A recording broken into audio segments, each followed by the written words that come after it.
Welcome, everyone, and thank you for tuning in. Today, we're diving into a concept that has the power to fundamentally shift the way you see yourself and the world around you. It's a central idea in Buddhist philosophy, and yet, its implications extend far beyond any one tradition. The concept is emptiness, shunyata in Sanskrit. But don't let the word mislead you. This is not about nihilism or a bleak void where nothing exists. Quite the opposite. Understanding emptiness can be a profoundly liberating experience, dissolving the rigid mental constructs that cause suffering and opening the door to a more fluid, interconnected way of being.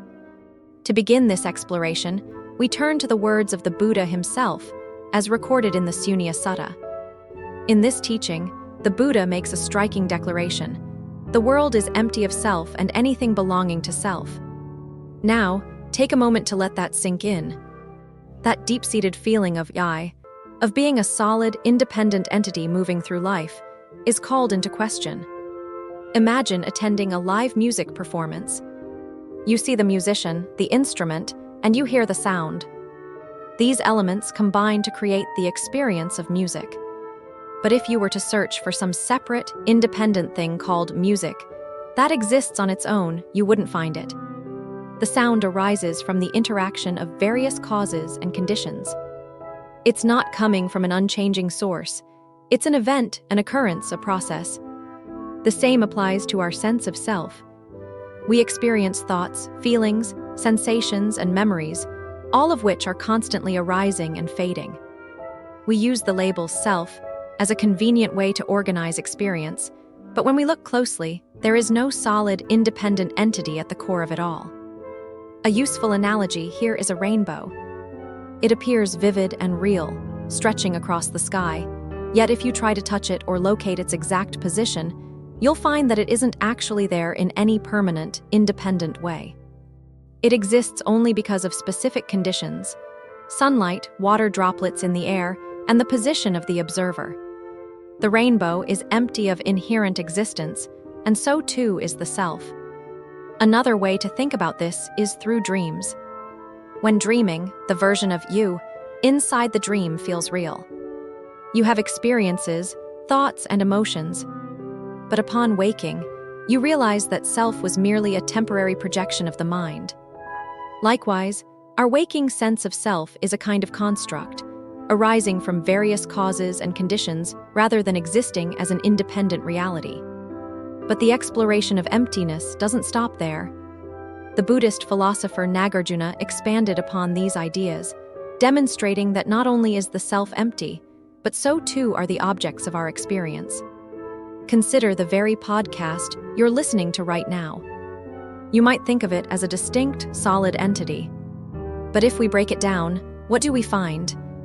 There's my voice, the script, the device you're using to listen, the internet that connects us, and the entire history of communication and technology that made this possible. The podcast isn't some independent thing that exists apart from these elements. It's an interconnected event. Take, for example, a delicious meal. It seems like a concrete, distinct object, but where did it come from? The ingredients had to be grown, harvested, and transported.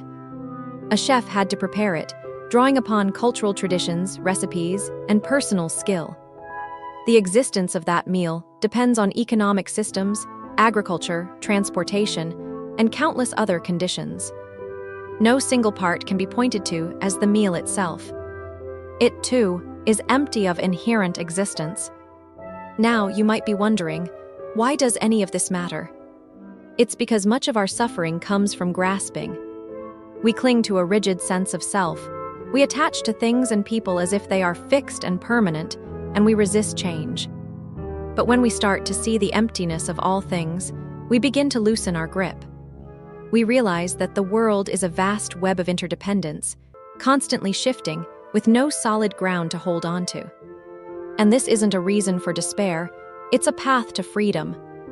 Rather than feeling threatened by impermanence, we can embrace it. Rather than clinging to fixed identities, we can move through life with greater flexibility and ease.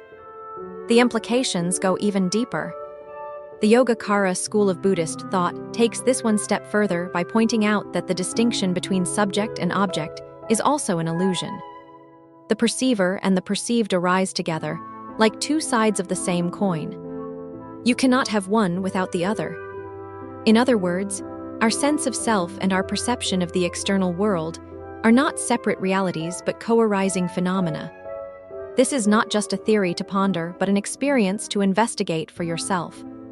The Buddha famously advised his followers not to take his words on blind faith, but to explore these truths directly. So, consider your own experience. Notice how your sense of self is constantly shifting, how your perceptions depend on countless conditions, how even your thoughts and emotions arise and pass away without a stable core. The more we investigate, the more we see that the rigid boundaries we impose on reality are not as solid as they seem. Emptiness, then, is not about negation or meaninglessness. It's about seeing clearly, freeing ourselves from mistaken notions of solidity and separateness, and awakening to the dynamic, interconnected nature of existence. When we stop grasping at illusions, we make space for something far more profound: genuine presence, adaptability, and even joy in the midst of change. So, take this exploration with you into your daily life. Observe the way things arise and pass. Notice the interdependence of all things. And most importantly, be a lamp unto yourself. Investigate these insights through your own experience and see where they lead. Thank you for listening, and may your journey of understanding bring you clarity and liberation.